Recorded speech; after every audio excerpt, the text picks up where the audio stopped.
Ngayong araw ay may isang tao tayong pasasayahin. Hilalanin natin si Nanay Carmen. Sa kabila ng kanyang karamdaman bilang cancer patient, araw-araw pa rin siya naglalako ng okay para kumita at may maipanggasto sa pang-araw-araw na pangangailangan. Habang marami sa atin ang nagpapahinga, si Nanay Carmen ay patuloy na naglalakad sa init ng araw para maibenta ang kanyang paninda. Isang tunay na larawan ng sipag, tiyaga at pagmamahal sa buhay. Hello po, Nanay! Magandang umaga po!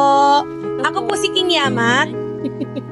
Nanay, alam niyo po ba, kada napapanood ko po kayo sa social media, naaalala ko po yung biyanan ko kasi isa rin po siyang cancer patient at isa po ako sa nag-alaga. Kamusta naman po kayo, Nanay? Ito ma'am, ano rin na survive patient din ako, kaya lang pabalik pa rin pa ako ma'am kasi after 3 months ko nabalikan ako sa patients. Para pagtitinda ko, kaya ako nagtitinda ko, para masuportahan ko po yung maintenance. Kasi 3 years yun. Ako pang magtinda-tinda yun. Eh, natataas ako minsan hapon na ma'am. Alas 4, pahinga lang ako, magtitinda na ako. Ala ko na. Ngayong araw, Madam, Mami, Mama, Nanay, ngayong araw po, gusto ko po maaga po kayong makapag-boundary ng tinda nyo at maaga kayong makaubos para makarelax naman po kayo ng maaga. Ang gagawin po natin is bibiling ko po lahat yan ng tinda nyo at ipamimigay po natin dito sa mga residente rito. Okay po ba yon? Okay ma'am. Salamat po. Marami pong salamat sa akin. Tara, lutuin na natin yan para maubos na. Habang tinutulungan ko nga si Nanay Carmen magluto ng okoy, may isang bagay na tumatak sa akin. Ang saya sa kanyang mga mata. Minsan, hindi kailangan ng malaking halaga para makapagpasaya. Minsan, sapat na ang oras, pakikisama at pusong handang umunawa.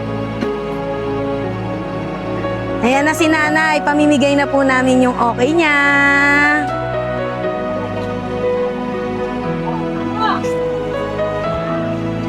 Bossing Banat!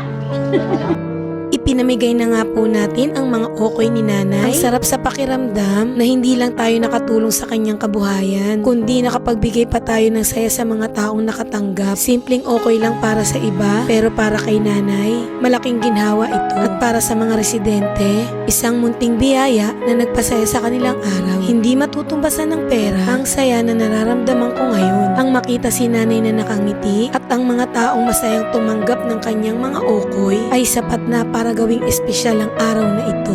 Salamat po. Thank you po. Thank you po. Thank you ah. Ako mama, wala akong ulam. Gabot. Lang ng bayan ko eh. Opo, walang eh. Hindi po. Salamat. Ulam na ito. Thank you po, God. Paano mga bossing ko? Sold out na tayo. Tara na, uwi na tayo. Oh, Nanay, eto na po. Ubus na ang tinda nyo. So, paano mga bossing ko? Napaubos na po namin yung okoy ni Nanay. Kaya ngayon, ang gagawin lang ni Nanay, magre-relax po siya. Kaya sa mga bossing ko dyan, pag napadaan po kayo dito sa Perla, Tibilia, daanan niyo po si Nanay. Tikman niyo po yung okoy niya. Tulong na rin po natin sa kanya yon para sa maintenance niya. Paano mga bossing ko? Magre-relax muna kami ni Nanay, ah. Salamat po sa inyo sa pagpunta nyo sa amin dito.